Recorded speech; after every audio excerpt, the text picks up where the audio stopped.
Welcome to Metabolic Matters Podcast, where we embark on conversations with thought leaders, disruptors, change agents, and passionate souls. Together, we'll delve into what truly matters to them.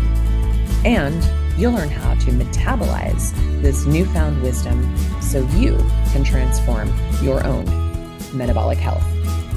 Now let's meet today's guest. Hi, everybody.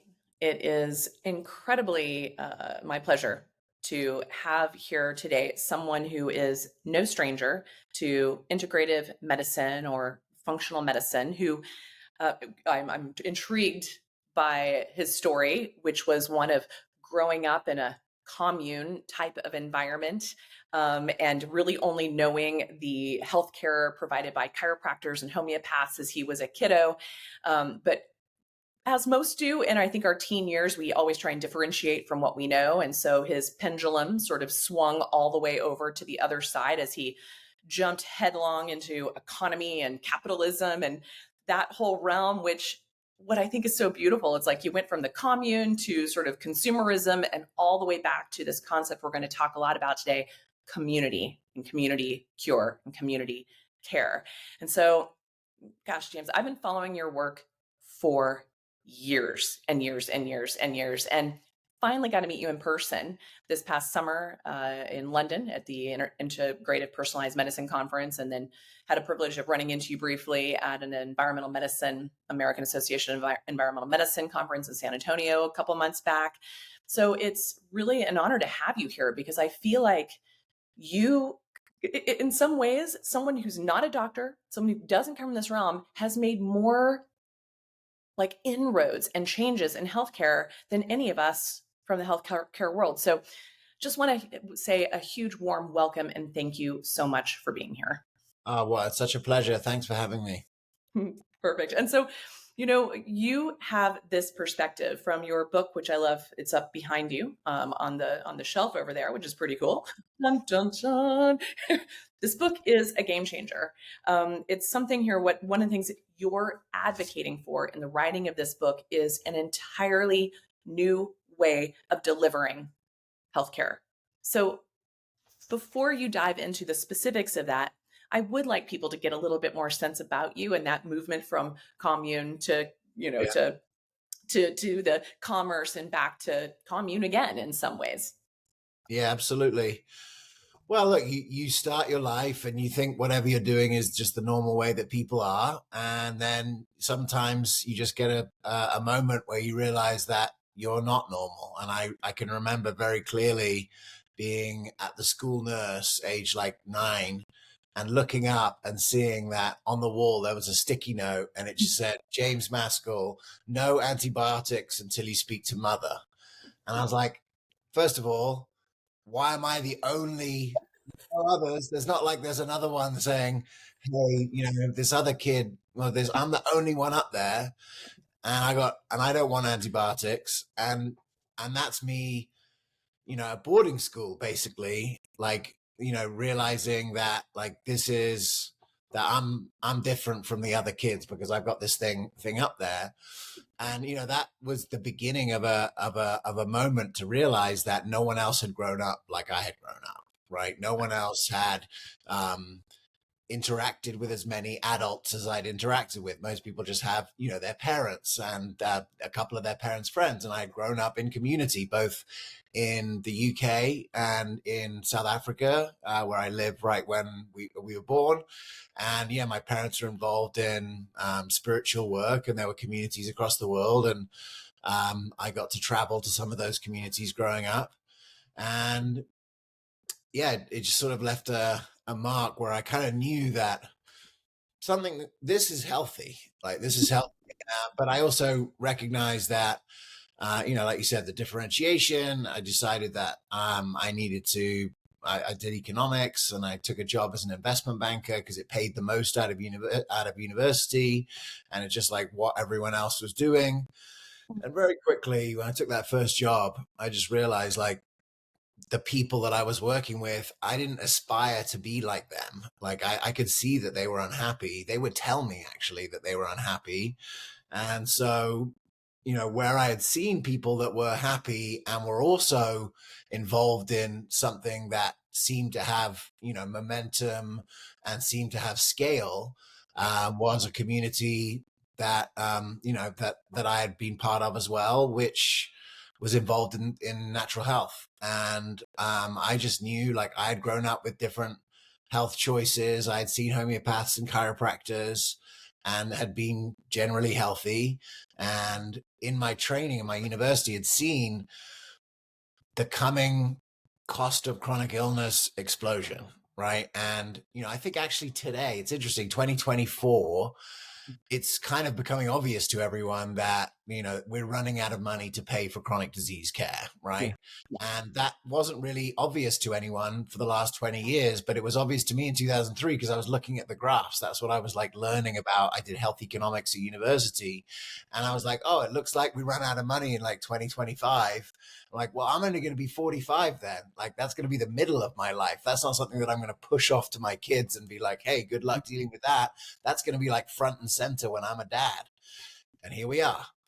And, so ultimately, that sort of shook me loose to be like, hey, you better get into this now and try and work out what's going on. And so, 2005, moved to America to try and understand, what is chronic illness? Where does it come from?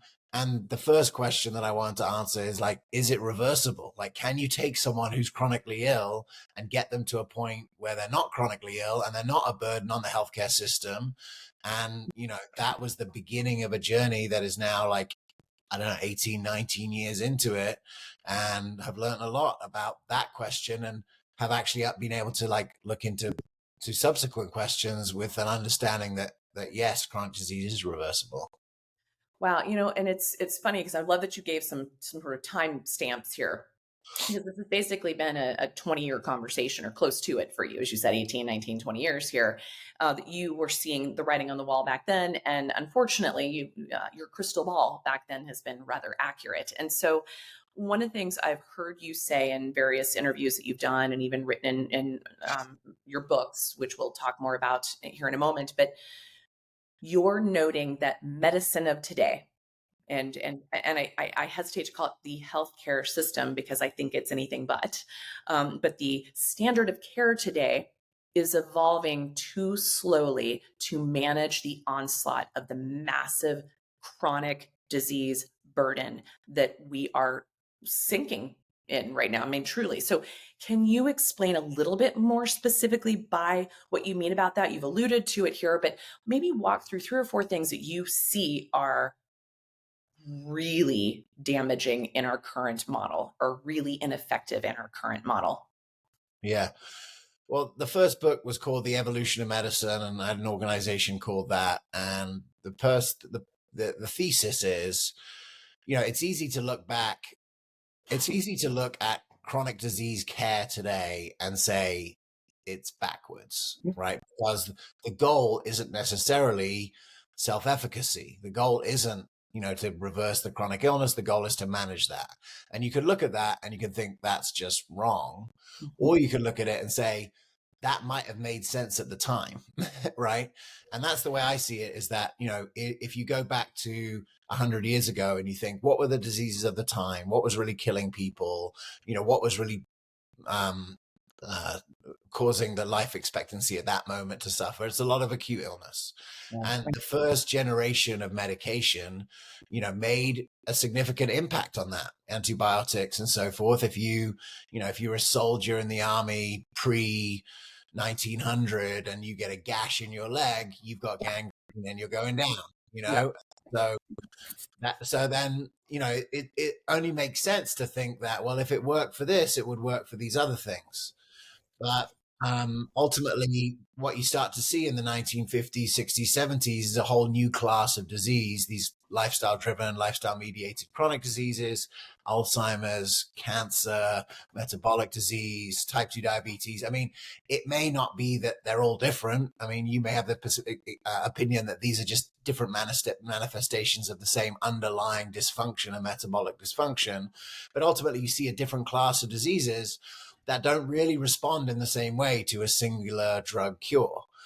And so, in that case, what you need to start to understand is that in what should happen is that medicine should evolve to that new understanding and that new reality. But so much of there's so much momentum behind pharmaceutical medicine. There's so much training, education that's been developed for doctors around it. It's very slow to adapt. And you have, doctors and practitioners who typically, because of either their own struggle or the struggle of someone in their family, get sort of jolted out of that reality and be like, hey, you've got to go a different way because the drugs aren't working. There's no other solution for you in Western medicine. You got to find that. And that's when I think you start to see in the 60s, the 70s, the 80s, you start to see that the sort of emergence of professional integrative medicine, because people are looking for other tools that work, and they start to realize there are huge swathes of untapped medicine that are available and actually are extremely effective in those areas. So clinical nutrition, right? So understanding nutrition, understanding deficits and so forth, mind-body medicine, all these different areas, herbology, these areas, emerge or actually re-emerge, in the bastard stepchild corner of medicine, right? And, The children's table at Thanksgiving dinner, right? and yet, interestingly, anyone who's actually doing it is kind of like, hang on a minute, this, if we organize this better, this seems to work like pretty consistently.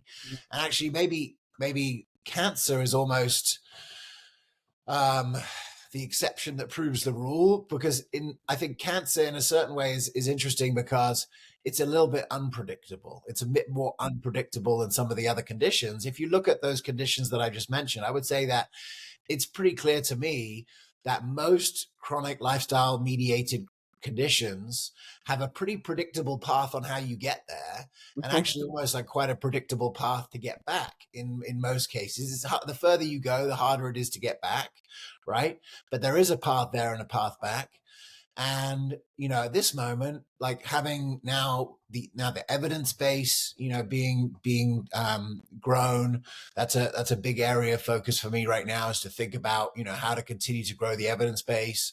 But now you're just starting to see like a more rapid evolution, and that rapid evolution is not actually happening in healthcare systems because it's still very sludgy there, but it's happening in Silicon Valley, and it's happening in micro practices across the country, and it's happening as those practices now come together and share their data and show what's going on. So I think we're at the beginning of sort of a renaissance of empowered health. We're at a renaissance of medicine that is focused on guiding the body back to self-efficacy and health. And I'm excited to all parts of that. Like there's so much, in a moment of that much dramatic transformation, there's incredible opportunity. There's incredible stories happening everywhere. And so it's been amazing for the last 10 years anyway, to be able to hold those stories, to be able to share those stories, to be able to meet the people who have been on the front end of everything. And that's why I'm really grateful to be here, because you've been there right alongside me.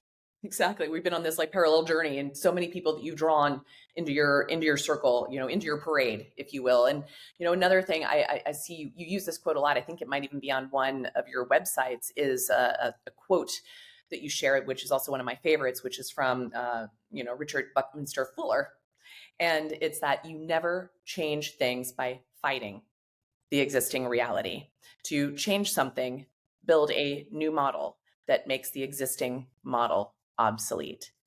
And if I feel like that, that should literally be like the t-shirt you wear every day, a sticker across your forehead, because I can remember when you first started bringing together a very small group of like-minded individuals in the beginning. I can still remember like seeing little videos about like you'd be in a little theater somewhere. It was like you, maybe 20 people in the audience. And now you're in our world, you're like a household name. at this point.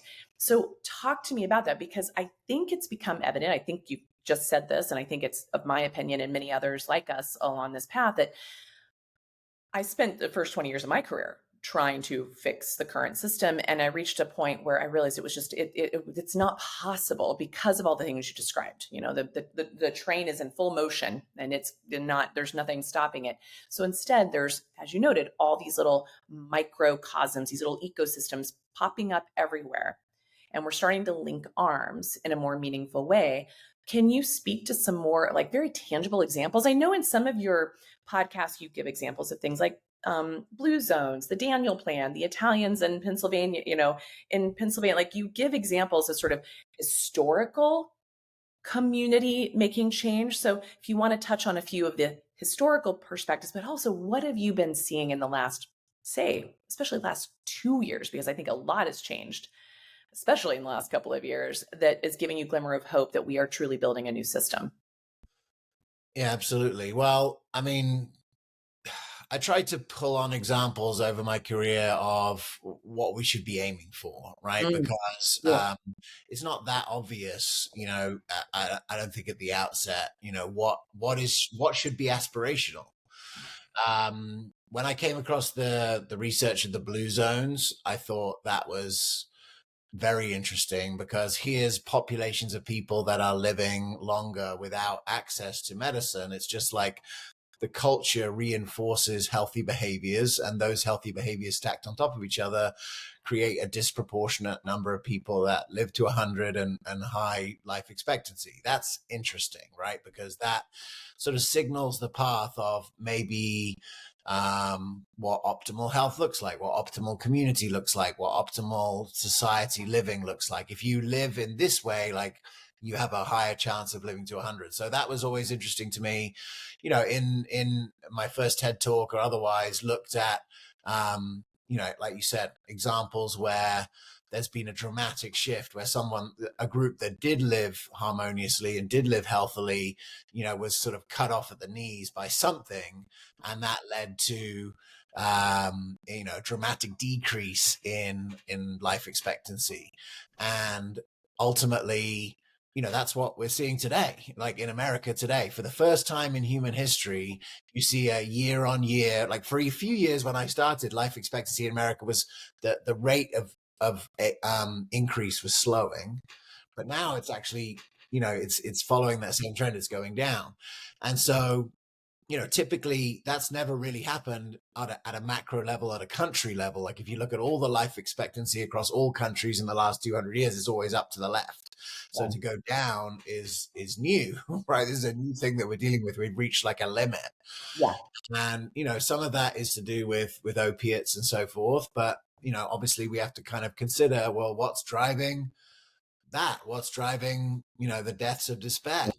And ultimately, this book, The Community Cure, when I first started writing it, the title was A Cure for Loneliness.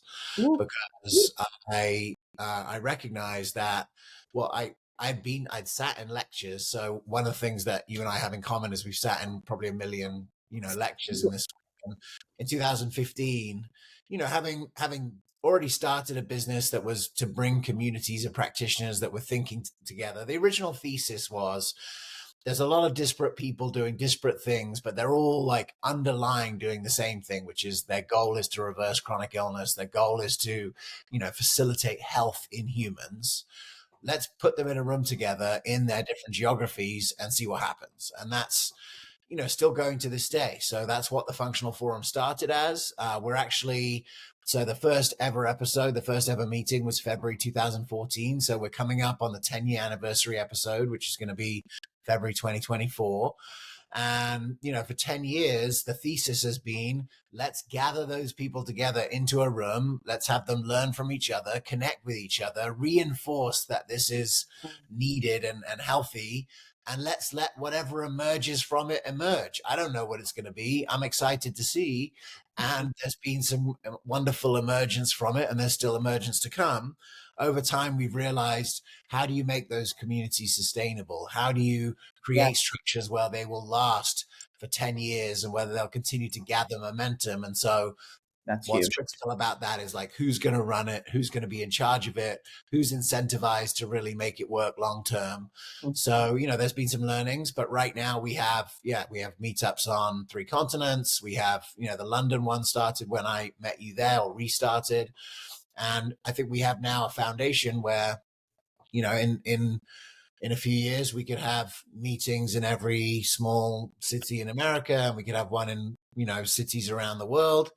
And, if nothing else, if all I did in my career was that, I'd actually feel fine, because ultimately I don't have to own everything that came out of it. I just had to like organize people to meet each other, connect, find support, and have the confidence to move forward with, with the work that they're doing. Because ultimately, when you're starting something nascent, one of the biggest issues is that you look around, you see that no one else is doing what you're doing, and you think you're crazy. And I think, one of the things that I've heard time and time again is that these communities allow doctors that are on the cutting edge to reinforce each other that this is valuable, this is necessary, and we're going to keep moving forward. I love it. I mean, my gosh, you are the prime example of a catalyst, right? It's like you don't have to be part of the entire enzymatic reaction. You just need to get it started. And so that is evident here. But I know you are definitely more involved than you are maybe letting on to in other ways. But I am curious, because you had your early life experience, you had your experience in economy and capitalism and whatnot that actually helps you know how to create a framework for this that makes it still appropriate for our modern era, which I think is really cool. And then you've come back around of creating this communal, this community driven effort. But I imagine, even though you've been at this for 20 years, kind of indirectly, and 10 years very directly, I love that the 10-year anniversary is coming up. This might be a perfect time to share this message with the world. But what do you say to what I imagine are still the ongoing naysayers of what it is that you're trying to create or trying to inspire? That's a good question. I mean, there are certain topics where I feel like there are naysayers. I don't see them as much anymore. Like, I think people are like, I think COVID shook a lot of people. I think the trust in what was is almost falling away. Um, and I think people are, I don't feel as much resistance as I did. There's still a lot of resistance. The further you go into the machine, there's more resistance. I mean, the last 3 years I've been working to try and make it easy for the sort of existing health systems to adopt some form of health creation in some sort of way that is like profitable for them, but also is, health promotion, and doesn't allow them, and sort of takes the execution risk off their shoulders, because this is a new paradigm and it's very difficult to get your head around. If you've been used to doing one thing one way, and then you realize, hey, we have to do things another way, it's very difficult, to make that change. I mean, it's taken an organization like the VA, right? The Veterans Administration in America. They're 10 years into their transformation, and I don't know if you walk into a VA hospital, it's not going to look that different than it did 10 years ago. But they're doing more awesome little groups. They're using integrative therapies. They're dealing with chronic pain in new and novel ways. There's a lot of, and they've just, they've had so much success in the minutia of what they call whole person health, that there was actually a document last year that said, we've got to do this to everyone as quickly as possible because it works way better. So great. That's amazing. They're 10 years into it. It'd probably take another 10 years to, to fully evolve. Yeah. But, the reason why we started with independent doctors is because an independent doctor can say, this far and no further, I'm not doing that anymore, I'm going in this direction. And, what we were able to do, I think, in 2014, 15, 16, is show that you could do that at a fraction of the cost that it would cost to normally start a new medical practice, because of the digital tools that were available. And yeah, we're excited that we supported a few thousand doctors to, make the journey from whatever job they had before to something that was like fully aligned with the way that they wanted to practice medicine, and create a structure that allowed them to have a career doing that. I love it because you are really showing people a methodology, a system, a systems thinking way of transforming the sort of stuck, inherently sick model that we've all been kind of crammed into in the beginning here. You're helping people move from that place into something that has, like it brings the pleasure back of medicine again. And so, a healthcare practitioner feeling increasingly alienated in a system that seems to have lost touch with its heart? Do you find yourself yearning to reconnect with the essence of why you entered this field to begin with, to truly help people? If so, I invite you to consider a path that will rekindle your passion for medicine. Our Metabolic Approach to Cancer Master Course, starting February 7th, offers not just an education, but a heartwarming journey back to the roots of why you chose this profession. Born from my own journey as a teenager, grappling with a cancer diagnosis and navigating a failing medical system, it is a testament to the power of transformation and the human spirit. We will dive deep into a patient-first methodology, blending standard of care with naturopathic and complementary therapies, all while focusing on true healing and prevention. Explore our Terrain 10 concept, a compassionate approach to understanding the multifaceted nature of cancer, as well as other metabolic diseases. It's about giving you the tools to not just treat, but truly connect with your patients on a deeper level, addressing their unique health needs. By joining this course, you won't just gain knowledge, you'll reclaim the joy and fulfillment of being a practitioner. You'll be part of a community that values patient-centric care, underpinned by the latest research and ethical practices.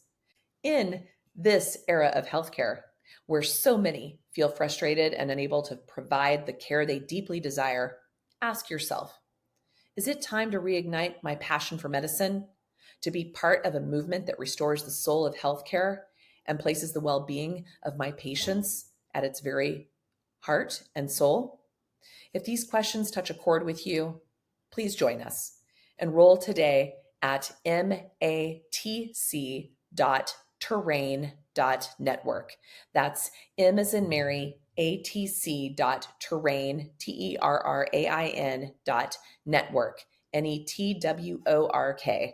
And use the code podcast20 to get 20% off your course fee.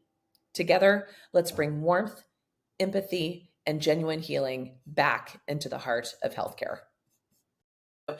It's interesting because, I've trained now 200 clinicians at this recording, 200 physicians in 36 countries, and they want the information, they want the methodology, but where they're stuck is how do you step out of the financial model, the business model, the system, step across. And that is what I believe you've been working on and diligently and creating and building upon and improving upon and having it go through all this iterative process.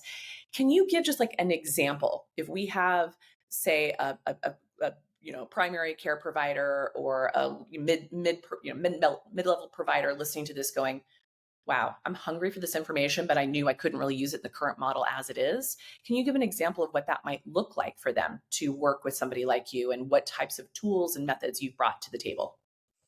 Yeah, well, I guess I'll give you a couple of examples that are in a similar vein. So, what I've been working on for the last few years are tools that allow any doctor, practice, clinician to execute some form of this medicine in a way that they don't really have to do anything, that it just gets deployed. Yeah. So one with that was called HealCommunity, and HealCommunity essentially is like what I call groups as a service. So we partner with organizations, health systems, doctors' offices, groups. They have patients. They have possibly insurance contracts or way that they get paid. And we become a part of their team. We white label our solution so it looks like it's their clinic. And we, as the organization, deliver these longitudinal groups. So 6-month groups where people come together and support each other on making healthy changes together as a community. There's another project that I'm working on called Viability, VIBILTY, where a doctor can prescribe a sort of a foundational lifestyle medicine program or lifestyle program, maybe with supplements alongside it for the basic foundations of functional medicine. So digestive health, detox, like, building the basic function that gets broken down, typically in the journey towards chronic disease. I said earlier, there's a pathway there and there's a pathway back. Typically part of the pathway back is to heal the gut, and to give the body what it needs to get the emunctories working again, right? So, we've got in that model, that's 300 clinics across the country that are doing, similar protocols, and the technology is delivering those protocols and tracking all of the outcomes across all of those clinics so that we can see, okay, on average, 15% of people, come off at least one medication.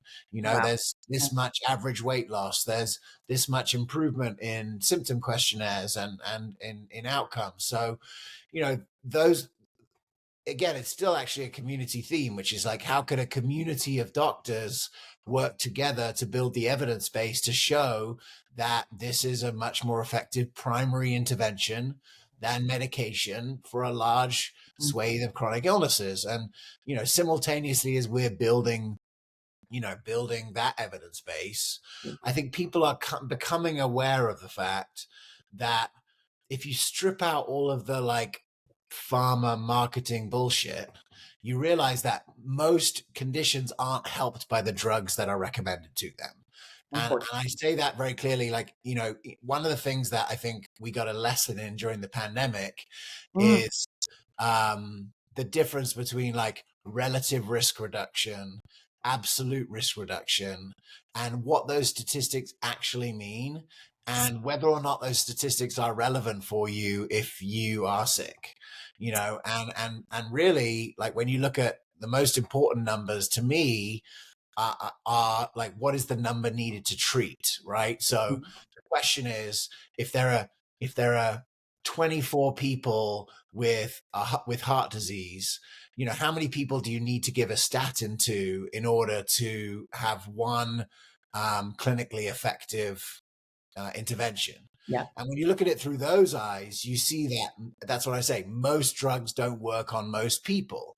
So that's why you get into, if you go and see a conventional doctor, you get into like a cycle of trying different drugs and seeing which one works, and then how long does it work for, and then what are the side effects. And that process is essentially, on each individual person, that's how you go from having zero cost of healthcare, which is, a third of people in America make zero claims, right? So, so they're healthy, or that maybe actually they're not healthy. It's just they're not making any claims. But then, what you see, the average person is going then on a journey towards starting to make a lot more claims as they go through that like pharmaceutical merry-go-round of starting to understand what's going on. And eventually they cost $250,000 a year because they're on 8 drugs and they have, going to the doctor every month, and they're just sick. They're chronically ill. And ultimately, if you multiply the number of people on that merry-go-round by the number of people that have these chronic illnesses, that's where you get this explosive cost series, which is what I was seeing back 20 years ago, that I was like, okay, well, this is now in X percent of the population. When it reaches this percent, we're going to have a big problem. And that's essentially, that's what's happening today. So then the key thing is, can you arrest the curve first of all, in each individual, and now starting to think about in groups. And essentially the thesis of the community cure, and why I wrote this, is that I believe, well, I don't believe, it is becoming evident that the largest force available to us, the largest tool, the most effective tool that's available to us that we are using at 0% of its potential, is people to support each other in that journey. Right. Yes. One person supporting another person in that journey is critically valuable. And that actually, when people are chronically ill, when people sort of come to a doctor or come to some health places delivering healthcare and have a chronic illness that's lifestyle mediated, there is a moment where we can introduce them to a new community of people that are interested in reversing their chronic illness, and that actually right now we have everything that we need to be able to meet the problem at the scale that it exists. And I've never been able to say that before. And that's really, really exciting, is that before you could see that there were doctors that were capable of reversing these chronic illness, and there still are, but that the supply could never reach the demand, and the effective demand is massive. Yes. And so ultimately, I think we've got some green shoots, shall we say, Oh, I of love that. Those sprouts. um, sprouts of success. And now it's just about like nurturing those to be, more substantial. Oh man, I mean, I feel like you just walked through what my 20 some year journey has been in my own healthcare offerings, which was the one-to-one process, which a great outcomes, great success, but you can only reach so many people. And when you end up in an environment of mine working with people with cancer, and you have people in a waiting room, a virtual waiting room on a calendar waiting to see you, that's booked out a year in advance with a terminal condition, unfortunately, a lot of people die in the waiting room, or a lot of people could have jumped in and been doing a lot of things while they're sitting in my waiting room. Right. So that was what then led me to moving into training a bunch of advocates, like patient advocates, to say, how can you hold the hands of people while they're in the waiting room? And that was really powerful. But what became really evident was that we didn't have enough clinicians then to help those now empowered, inspired, and more sophisticated patients to have someone to work with. So then I had to flip the switch again and go back and start to train the doctors. And so we're at that point now of watching exactly this, that we are so much more powerful as a community. Our network itself is incredible. When we look at one of our doctors on average is seeing 250 patients dealing with cancer a year. We have now doubled the amount of patient advocates that can come in and help support those clinicians to help support the communal efforts of patient success.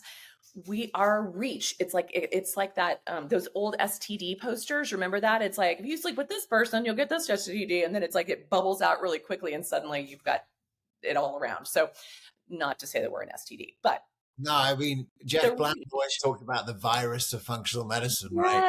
Yes. You can't get rid of it, and like it just keeps on growing, because you see, if you go back into your normal clinical life and you start to see patients through that lens, you can't unsee it.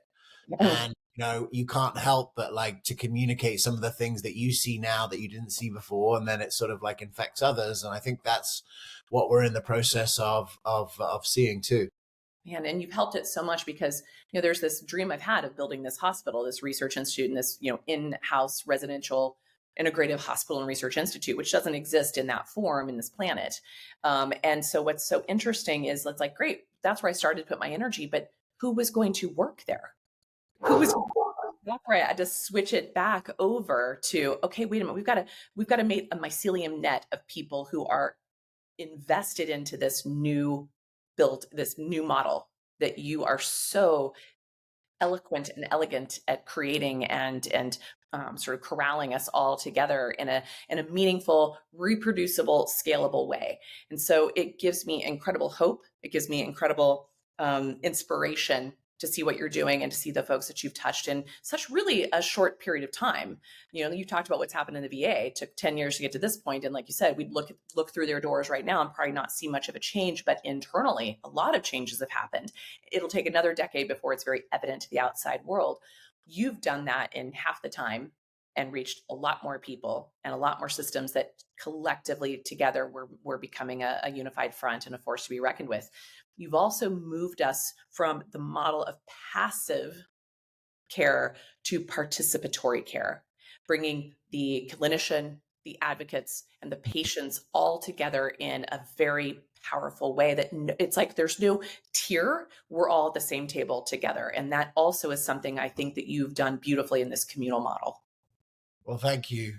Yeah, I mean, look, you start organizing practitioners into groups, and the age-old hierarchical thinking comes together, right? So it's like, in conventional medicine, it's like the specialist looks down on the the generalist, right? So, that's the way it goes. And then like in our world, like the generalist looks down at the naturopathic doctor, and the naturopathic doctor looks down at the dietitian, and the dietitian looks down at the health coach. And I'm just like, Enough. ultimately, yeah, like that's not how great teams are built, and ultimately part of the reason why I sort of hung the shingle on functional medicine is that I believe that, we needed a common language, right, to communicate. Yes. This is new. I was just on a 3-week trip, and I did a deep dive into the history of Zionism because I decided I wanted to understand like this unbelievable conflict that's happening and really understand where it came from.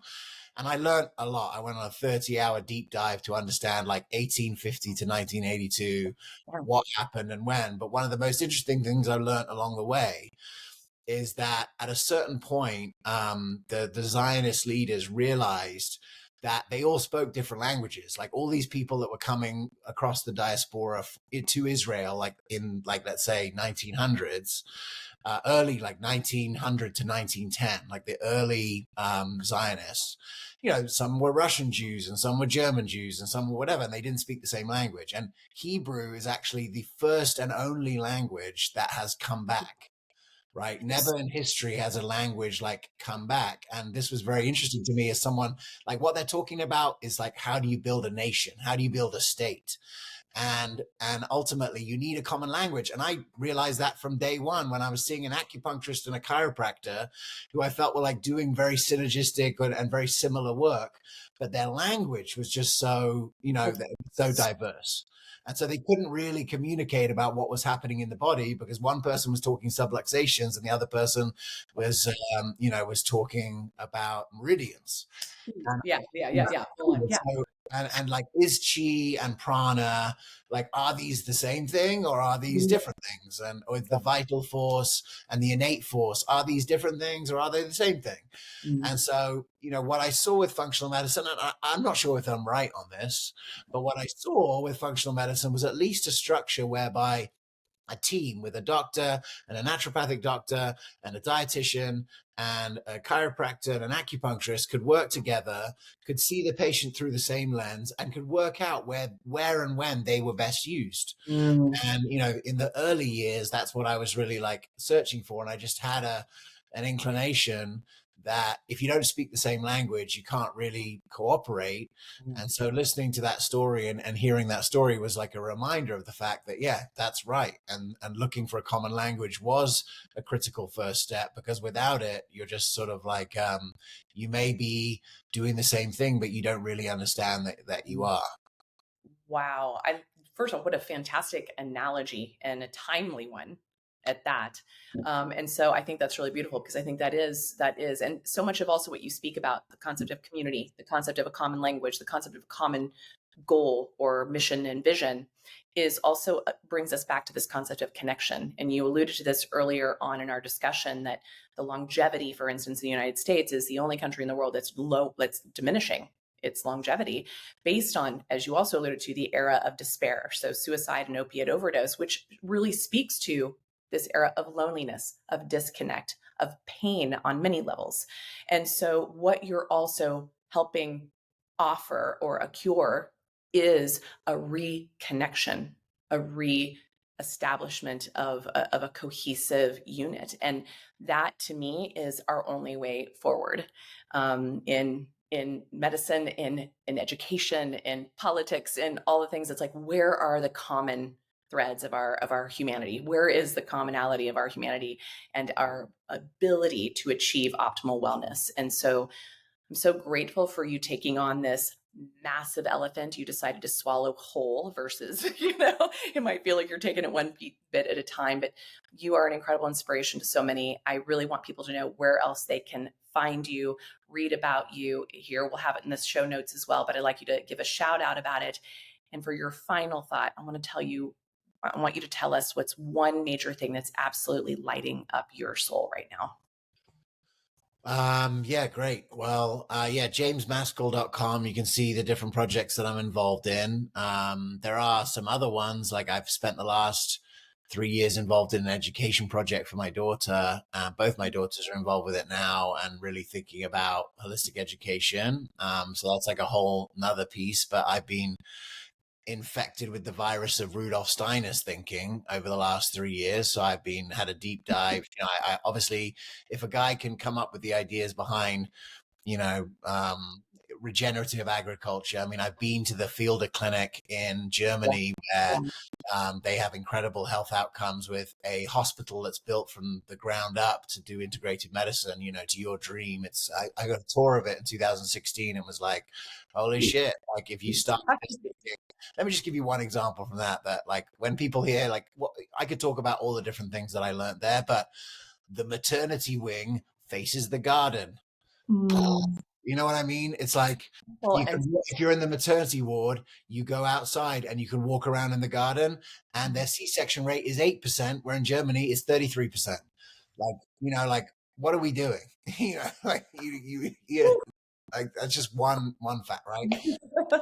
Steiner created that hospital, created biodynamic agriculture, created Waldorf education, and so now I'm deep in medicine. yeah. Medicine, these kind of things, because I just recognize like he was obviously like channeling something, and we should probably pay attention. And even if you only believe in the agriculture part, you realize that that's enough to like get you over the edge on that end. So that's lighting me up in a way, and that's not listed on the projects that I'm involved with, but that is something that I'm involved with day to day because of my daughters. But yeah, jamesmaskell.com, you can see those things. And I would say, I think there's lots of different threads to pull. I'm very excited about these communities now re-emerging post COVID, and the 10-year anniversary of the Functional Forum is an episode where I'm showcasing functional medicine being deployed inside a larger health system where the payment system is capitated, which essentially means that now this medicine can be valued by payers, which I think is like a huge lever to pull, right? So that's really the 10-year anniversary episode is saying, hey, for the last 10 years, we've been kind of looking at how individual doctors can break forth out of the system and reverse chronic illness. The next 10 years is going to be about like systemic change. And it's not just that doing it in the systems that exist, but it is the independent providers coming together to form a network that can, that can operate together, and that those network can be supported by systems that have more scale, and that we can deal with the whole bell curve. So that's sort of, where things are going. I've been really lit up recently by working with clinics and doctors that, like if you've already reached, if you've had some success and you have a successful practice today doing it, I think what that tells me is that there's a foundation for something much more substantial. And we are seeing right now, like some of the biggest clinics doing this kind of care. One of them has 60 doctors and saw 10,000 patients last year. So there is scale that is emerging. So I'm very interested in that part of things. And yeah, just continue to be interested also in personalization at scale and some of the technologies that's arriving to allow, your brain, Nasha, is the best system today in metabolic approaches to cancer to synthesize, organize, and prioritize data that's coming in to give the patient the best strategy for them moving forward, taking in a holistic amount of data. But the truth is there's like now way more data than you could ever keep in your mind. And so you have to actually like work out where does wearable information prioritize with these labs that I'm seeing, with the tumor information that I'm having, and how do I prioritize all those things together? Yes. And, I believe that there are systems emerging where, all of that information could be taken in, processed, and organized through AI. And that could, create new scale to this emergent community. And that gets me excited because ultimately I see like how many doctors aligned like this would we actually need with some of those structures in play to heal the world? Like if you could train the AI right, then, and with everything that you already know, it has the potential to really work. And I'm seeing the beginning of that too. And that gets me excited, because as long as, like, you could probably recognize that although the model that you've chosen to do, which is to train these advocates and train these doctors, and it's very fulfilling and it's very valuable for everyone involved, oh God, is it inefficient? 100%. That is exactly the next phase of this, is how do you make it reproducible, scalable, while not losing yourself in the process?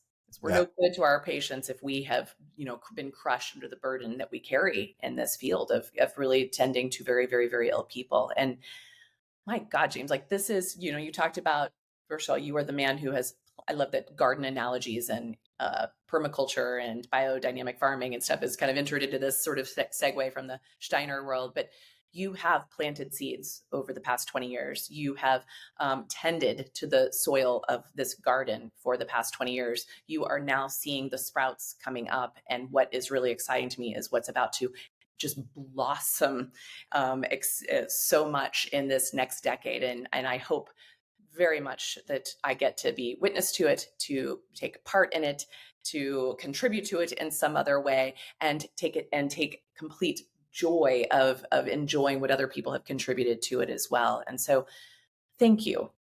Thank you. Well, thank you. Look, I want to acknowledge as well, like, what you have already done is extremely meaningful, participation in it. And I know, like, I'm always, interested in just how far those tentacles have made it into all different other places. And yeah, I also recognize, like, a lot of these things, it's like you said, it's a mycelial layer. Yeah. And we didn't even know that there was a mycelial layer, and we've been living on top of it for millennia, right? But there is a mycelial layer, right? So, I think it's mission critical to go on building that. And, cancer is really important for me to get my head around. It's something that I'm a little intimidated by, actually, just because of it just doesn't follow such a predictable pattern as some of these other chronic illnesses. But I think and I know and we know, based on exactly what's happening today, is that this is going to become probably the issue of this next decade, because of the numbers of what is happening to the numbers of cancer in younger and younger people. And this is transgenerational epigenetics, right? And ultimately, like, we as protectors of our children and we as students of the world are having to really work out what's going on. And cancer is really the thing that could that is in the process of being the sort of a reverse catalyst, if you will, in the same way. And so we have to get our head around this quickly. And I think that all the mycelia that you've been laying, could be mission critical to that conversation, and it's coming, and we got to get our head around it too. So I just want to thank you. And I predict with my crystal ball, that work that you've done will, you'll show up at the right time, at the right place with the body of work, where there will be an opportunity for that to catalyze into something that's much bigger than you can imagine. And I know you actually dream bigger than almost anyone in the industry already. So I just wanted to, I acknowledge, when I came to understand all the things that you were involved with and what you've done so far and the way that you've gone about systemically and systematically building that, I just recognized that there was a lot of soul, there's a lot of wisdom, a lot of forethought, and I just want to share my appreciation for you too, for the way that you've gone about your mission. Wow. First of all, thank you. You said this to me in the last conversation we had. Thank you for seeing me. I want to say that back to you. So thank you. And thank you for letting everyone else see you through this conversation as well. And I look forward to many more conversations, my friend. So gratitude for you. Thank you for joining us for this episode of Metabolic Matters. We hope you found today's conversation insightful and empowering. As we wrap up today's episode, we want to take a moment to acknowledge the incredible team and supporters who make this podcast possible. First, we'd like to thank our production team, Alex Sanchez, Cindy Kennedy, Jessica Gilman, and Lynn Hughes, for their hard work behind the scenes. Our theme song was written by Julie Newmark and performed by Whiskey Flower. And finally, we want to thank you, our listeners, for tuning in and being a part of the Metabolic Matters community. Do you want to learn more? Please visit our website, metabolicmatters.org, and you can follow us on Instagram.